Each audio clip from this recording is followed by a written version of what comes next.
blood out of straw before breakfast. They greet regulars with a nod, strangers with suspicion, and troublemakers with a tankard to the head. Behind the bar, they keep mental tabs on who's paid, who owes, and who's had 3 too many. And they do it all without writing anything down.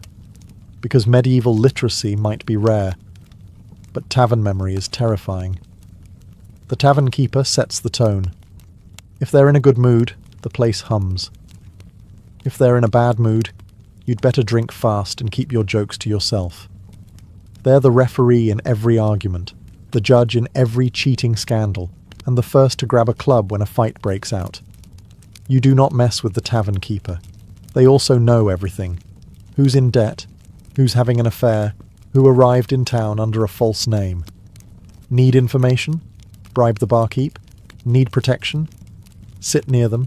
Need a favour? Better hope you didn't break a mug last week. Some have a helper, a son, daughter, spouse, or orphan they sort of adopted, and now make carry barrels twice their weight. These assistants run drinks, mop floors, and try not to spill anything or get stepped on by drunks. So while the tavern may feel like chaos to you, it's actually a very delicate ecosystem. And in the centre, commanding it all like a storm god in an apron, stands the one person keeping the ale flowing and the roof from collapsing into a riot, the tavern keeper. So, you finally settle onto a creaky bench, dodging elbows and spilled stew. Your throat's dry, your boots are damp, and it's time for the main event, the drink. But don't expect a wine list or a polished mug. This is a medieval tavern. Your choices are limited, lukewarm, and possibly life-threatening. Let's start with the classic, ale. Unfiltered, unpasteurized, and usually brewed in the back room where the dog sleeps.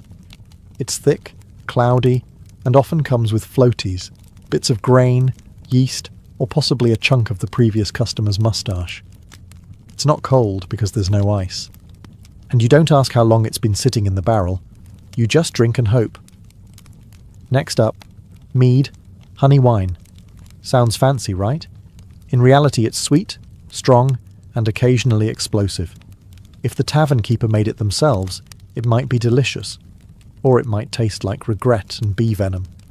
It's usually served to nobles, wedding guests, or that one bard who insists on being paid in gold or mead. Then there's cider, made from apples that were either freshly picked or dropped on the ground 3 weeks ago. Sharp, tangy, and served in cracked mugs that may double as soup bowls by morning.